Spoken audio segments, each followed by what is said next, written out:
Hello.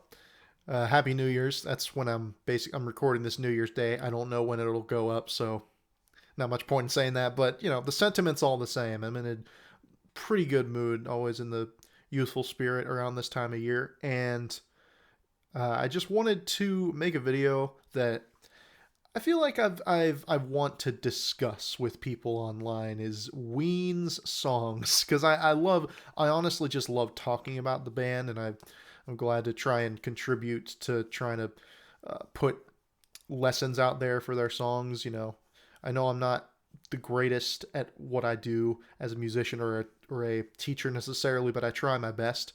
But I also just love talking about the band. And one particular facet of their amazing discography is the Rarities, and what I classify as Ween Rarities, which, if you are a fan of the band, which I assume you probably are if you're watching this, is that they just have so many songs. And what I define as rarities is specifically non-album songs that are not part of their official discography, which would be all 10 albums including Shinola and the Friends EP, because that's part of their official discography. So none of those. So if they only play it on a live album and it's not just a different version of the same song, that would be a rarity. And so on and so forth. B-sides exclusive to some obscure EP released in 90 whatever, and all the pre-Godwin Satan stuff, all of that and beyond is eligible for what I would classify as a Ween rarity. So with that in mind, I just wanted to list a lot of my favorites. I narrowed it down, quote unquote, but I narrowed it down all the way to 20. I couldn't go for top 10. I had to go for 20 because, oh man, there's so many. And there's going to be so many that I wanted to include, but what's the point of making a top however many list if it's 100 songs? It's like, you might as well just make the video 10 hours long. That's not very, succinct. But anyway, so I have 20 songs, and I have some honorable mentions as well. So I'll get to those first.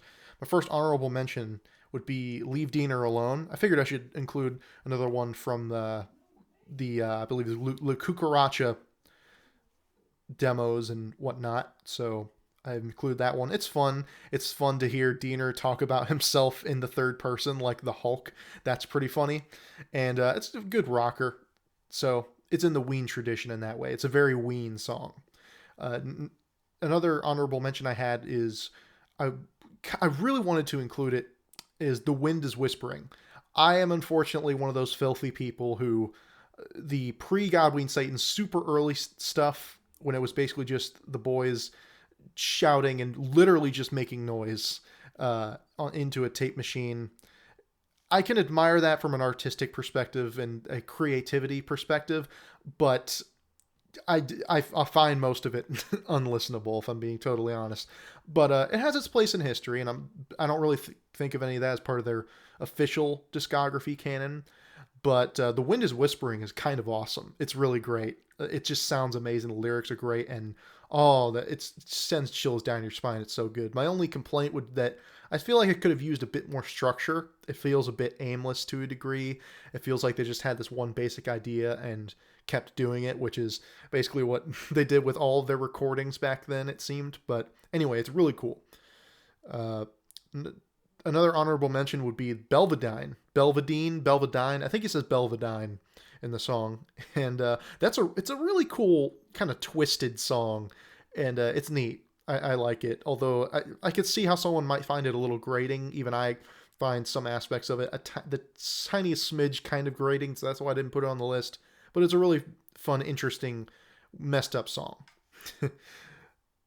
Oh, I was tempted to put this on the list. It just barely didn't make it. And all these songs are great. Koko, very nice. I don't have much to say about it, but it's nice. And then my last honorable mention. This one was the biggest shame. I can't believe I didn't put it. It was real close. I'll miss you. I'll miss you. What a wonderful Beatles-esque song, and a wonderful vocal from Papa Jeaner. Just wonderful. And there's another Beatles-esque song coming up real soon that I'm talking about. Okay, so and there's so many more honorable mentions. There's, oh gosh, there's just tons. So, uh, I would love to hear from you what you think are some songs that I'm obviously missing. Speaking of songs that you might, you know, disagree with me on, my number 20, my bottom slot here, and I just want to preface this by saying that I love every single one of these songs. I think they're all good songs. I mean, you think about 20 songs is a lot, but the top 20 songs from their Rarities, Ween's Rarities, you know how many there are, and there's so many. So top 20 is pretty high praise, if I do say so myself. My number 20 is, I'm sorry, Kim Smoltz. Really good song. But I've always thought it's a tiny bit overrated. If I'm being frank, it's good. I don't want to. I can understand why everyone loves that song, and I like it a lot too. It's just never been my absolute favorite go-to Ween rarity, but I can understand why it is. It has a really nice sentiment. The lyrics are nice, and the vibe's nice. That melody, that synth line melody is really nice. I just think it's a tiny, just a smidge over long. I never thought that repeat of the first verse was necessary. I know this is all kind of nitpicky stuff, but my standards for Ween are oddly high because I love them so much. But Kim Smoltz, don't get me wrong, really good song. If it wasn't a good song, I would not have included it on this list. So I just want to make that very clear. So Kim Smoltz gets a thumbs up. Please don't attack me. Number 19 would be, oh, this one's so good. This is the other Beatles-esque one I mentioned. Be My Wife. Oh, that's so good. Jeaner's voice is so good, and the melody he lands on is beautiful, just gorgeous. Number 18, Vinnie the Eel. Yeah, Vinnie the Eel. It's a good fun rocker. I know it was from the Mollusk Sessions, and obviously it's got the eel lyric. But to be honest, I kind of get why they didn't cut it, because even though it has that lyrical vibe, it doesn't feel like it fits the musical atmosphere of the Mollusk album. It doesn't have that waltzy 3/4 thing going or anything. Not that that's the only criteria, but it feels more like I don't know. Maybe it's just because the Mollusk as an album is burned in my head, but I don't really see it fitting into the track list. And the Golden Eel, maybe it would have been a bit too repetitive thematically with the Golden Eel, but I think they picked the better song. But I know it sounds like I'm trashing it, but no, the Golden Eel. All I'm saying is that I'm kind of glad that they didn't put it on the album, but at the same time, it's a really good song. So a fun rocker, as what it is. I don't know if I'm coming off negative, but again, I want to reiterate that all of these songs are great. Number 17, this is one that really I had to see them live to really get an appreciate for this one more so. I Was Nothin'. What a great energy that radiated from the band there, and a real confidence and a real energy and confidence. I ran out of ways to describe it. I Was Nothin'. Number 16, this one's a real great. Oh My Little Country Cottage. Very dark, messed up lyrically, but it's the contrast with the music. It fits really nice. It is a very jaunty tune. It's just short and sweet. It's got that little lyrical edge in it, and it all adds up real nicely. And the instrumentation is really cute, and it all contrasts nicely. And Jeaner's really good at making those lyrics that are kind of like demented, but have that surface of happiness and everything's okay, and having a real darkness and depression in it, which sadly enough is informed by, real life events for him. But, either way, he's a great artist and he made some great art, right? That's what great songwriters do. And number 15 would be Now I'm Freaking Out. It's just got a really fun energy to it. Not energy in the full out rocker way that Vinnie the Eel or other songs that I'll talk about have, but just a weird, almost pop rock bounce to it that's just really nice.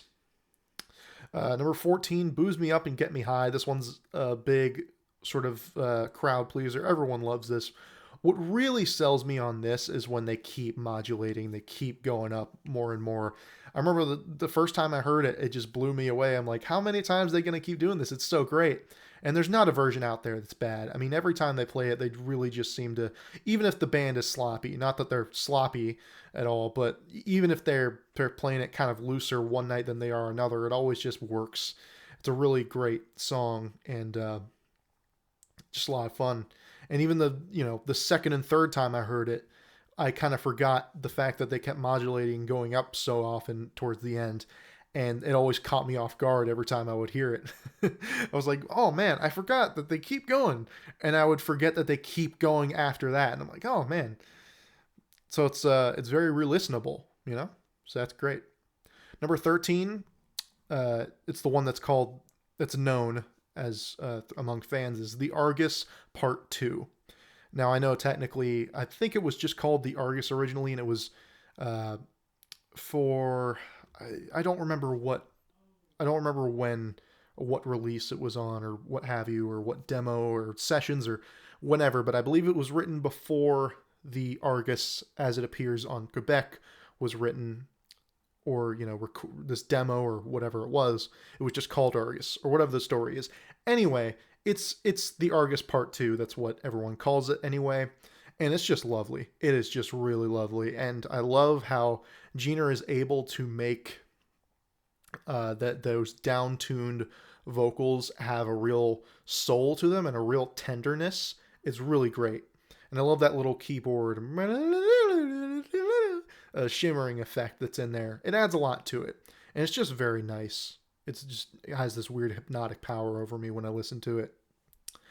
Number 12, Puerto Rican Power. I've seen there's different Puerto Rican Power. There's like this weird kind of reggae or more stripped down a beat. I don't know if I've seen it called like Part 1 to what I'm talking about would be like Part 2, but the one that you see them play, the rocker one, the one that you see them playing live in the early 90s, you see footage of them doing that. It's just a real rocker. It's got a real over the top lyrical thing going on, and Gina's just killing on the vocals, and Diener's guitar work is just real fiery. So that's a fun one. Number 11, very funny song, but also very infectious. Past the Bong, very, very funny. And, it starts off very, very bouncy and fun and pop rocky. You're like, this is nice. This is fun. And then the vocals kick in. And I just imagine listening to it with a normal person, a normal person. And I would just, see the look on their face when the low vocals come in. But the ooh la las in there are just great. They hit the ear great. Great song. A lot of fun. Number 10, so this is a bit of a tricky thing. I have the Stallion parts 4 and 5. Now, obviously, by my own definition, the Stallion parts 4 and 5 are Ween Rarities, and that's why I put them on this list. But I was considering not, because for the longest time in my brain, they didn't really register as Ween Rarities, even though they are. Because I just associate them so much with listening to All Request Live. And that's where I'm listening to them. I think I've listened to the other versions maybe, a tenth as many times as I've listened to them on All Request Live specifically. Because they just sound so great, and the band is killing it. The production and everything, you know what I mean? The sound quality is very high fidelity, and the energy from the band, especially in Part 5, is great. I put them together because if I were to put them on the list, it would be Part 4 would be number, 11 or 10, and then Part 5 would be right above it on number 10 or 9, just because I think they're neck and neck. But I do prefer 5 slightly, but I really like 4. And even, honestly, even the version of Part 5 on Craters of the Sack, I like that version too, even though it's obviously a lot more lo-fi and grimier sounding, but the song's still good. So that's my number 10, is parts 4 and 5. Number 9, She Caught My Fancy. Oh my gosh. I remember when I went through just listening to all that I could of all these Ween Rarities, and it was just every single one that I listened to, my jaw kept dropping. I listened to, Vinnie The Eel. I'm like, oh, that's so good. I was expecting just this like throwaway demo. I listened to Be My Wife and stuff off the Long Beach Island demos and stuff off the Mollusk Sessions and stuff off Caesar demos, and then She Caught My Fancy. It was like the second time that I realized that they were my favorite band, where I'm like, they made me realize that they're my favorite band sometime when I first started listening to them, and then when I heard She Caught My Fancy, it was like they're never gonna not be my favorite band from now on.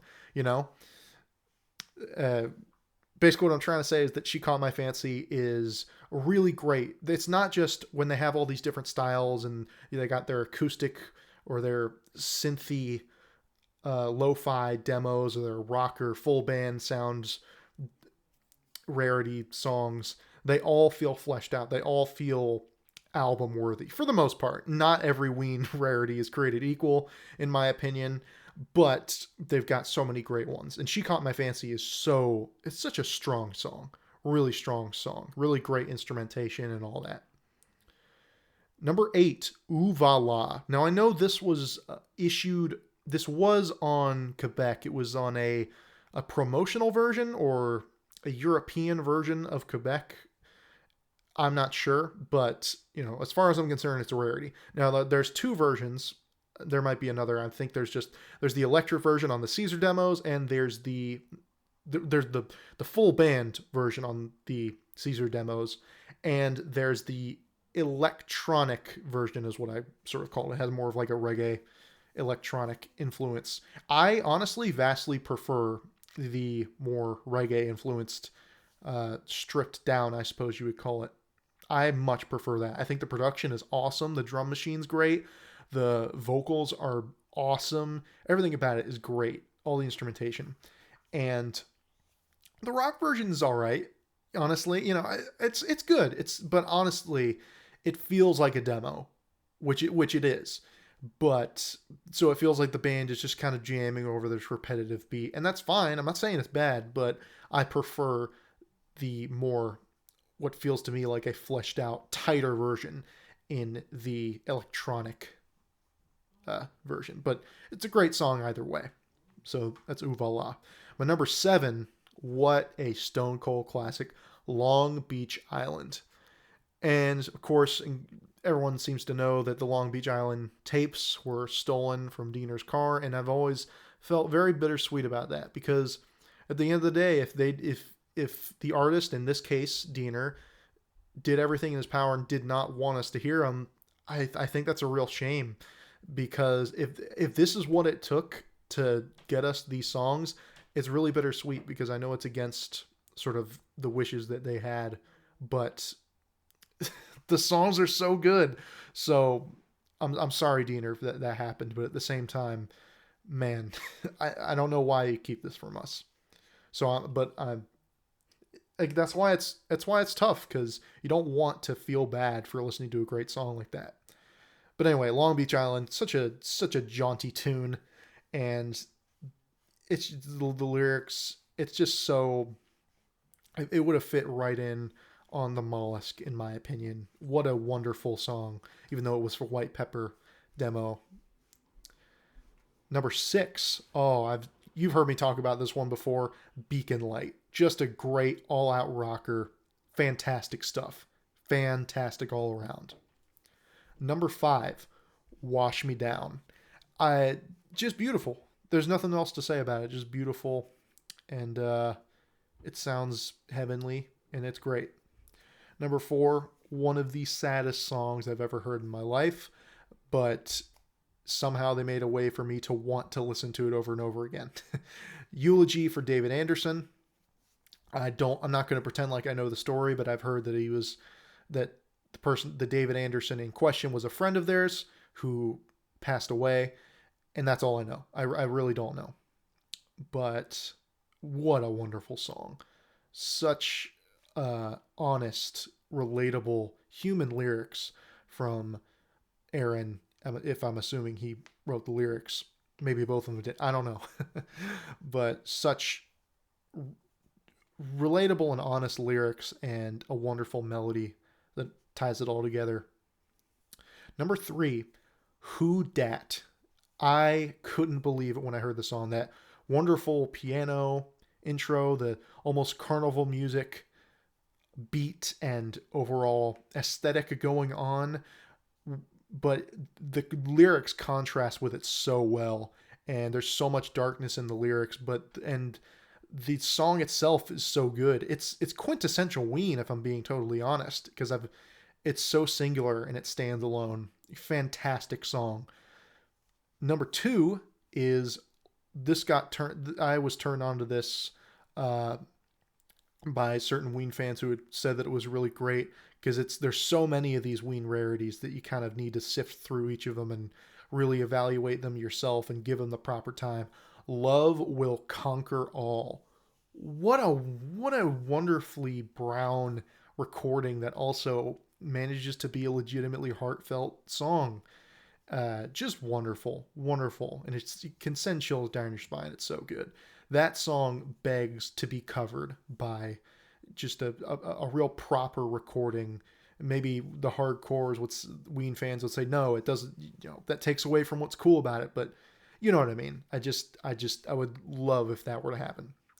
And number one, to be honest, the rankings here aren't really all that uh, definitive. These could easily swap around, including this one. But I knew that this one would have to place somewhere near the top. So for now, it's at the top. But really, these rankings are kind of interchangeable. But I'll just say that number one is So Long, Jerry. Wonderful tribute to a one Mr. Jerry Garcia after he passed away. The arrangement from the country musicians, the Shit Creek Boys, or no, it would not be the Shit Creek Boys would be the touring musicians, which was I believe none of them except for Bobby Ogden, I think, and maybe one other. So it's not the Shit Creek Boys, but the those Nashville musicians just slay it on, and so does, again, I know I keep saying vocals, vocals, vocals, but Aaron's voice is so, he really does a great job of just singing the darn song. Just singing the song. He's not trying to impress anyone. He's just doing exactly what the song needs and putting the perfect emotion into it. And that's tough to do, especially for such a good singer like him who could go a bit more over the top, but it would suck away some of the impact of the song, ironically enough. But he doesn't do that at all. So fantastic job from him. And just the song as a whole is so nice. But really, all of these songs are great. It's I was looking back through this rankings. I'm like, So Long Jerry is number one, but oh man, I could see a whole bunch of these being number one, or maybe a bit higher or lower on the list. Shockingly consistent songwriters, and it just makes you pine for a Shinola Part 2, even though I know that that's not really their vibe. That's not really, they don't dwell on the past, as I've heard them say before, is they're not interested in going back to earlier things. They want to live in the moment to keep creating. But, I just, I would, oh, I, it's tough again because it's what they as artists want to do, and that's what makes them great, is them doing what they do. But at the same time, you're kind of thinking to yourself, yes, but it would be so good if you could just step out of your boundaries a little bit and do this. But for a band that I respect so much as them, I really don't want to pretend like I can improve them or anything. So anyway, please, I would love to have some in-depth discussion on some of these songs, or which songs you think are better or worse than this or that. Love, love, love this band and love talking about these individual songs. And just any song, doesn't have to be a rarity. It could be any song on any of their album. I just love the band so much, and you probably love them. I guess I'm just making assumptions, but yeah, fantastic band. I don't know what else to say. Thank you for watching.